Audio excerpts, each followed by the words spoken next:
Chapter 10. Now Ahab had 70 sons in Samaria. Jehu wrote letters and sent to Samaria, to the rulers of Jezreel, even the elders, and to those who brought up the sons of Ahab, saying, Now as soon as this letter comes to you, seeing your master's sons are with you, and there are with you chariots and horses, a fortified city also in armor, look out the best, and meet of your master's sons, and set him on his father's throne, and fight for your master's house. But they were very afraid, and said, Behold, the 2 kings didn't stand before him, how then shall we stand? He who was over the household, and he who was over the city, the elders also, and those who brought up the children, sent to Jehu, saying, We are your servants, and will do all that you bid us. We will not make any man king. You do that which is good in your eyes. Then he wrote a letter the second time to them, saying, If you be on my side, and if you will listen to my voice, take the heads of the men, your master's sons, and come to me to Jezreel by tomorrow at this time.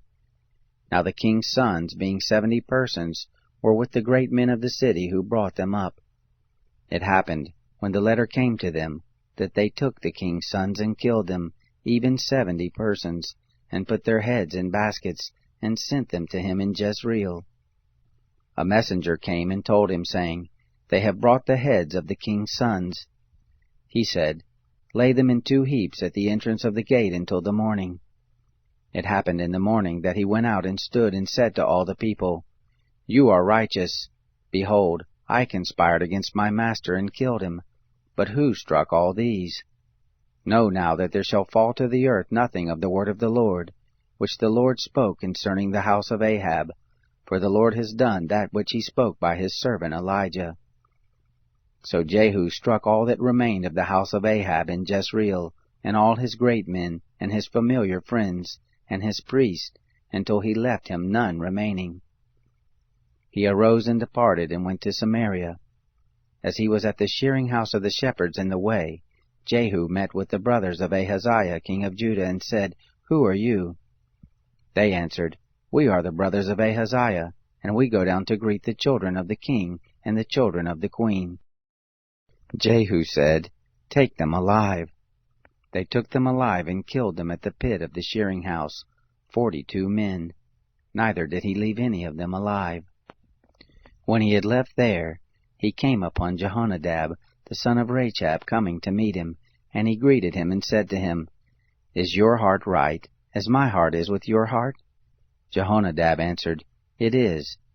If it be, give me your hand. He gave him his hand, and he took him up into the chariot. He said, Come with me and see my zeal for the Lord. So they made him ride in his chariot. When he came to Samaria, he struck all who remained to Ahab in Samaria, until he had destroyed him, according to the word of the Lord which he spoke to Elijah. Jehu gathered all the people together and said to them, Ahab served Baal a little, but Jehu will serve him much. Now therefore call to me all the prophets of Baal, all his worshippers, and all his priests. Let none be missing, for I have a great sacrifice to do for Baal. Whoever shall be missing, he shall not live. But Jehu said this in deceit, to the intent that he might destroy the worshippers of Baal. Jehu said, Sanctify a solemn assembly for Baal. They proclaimed it.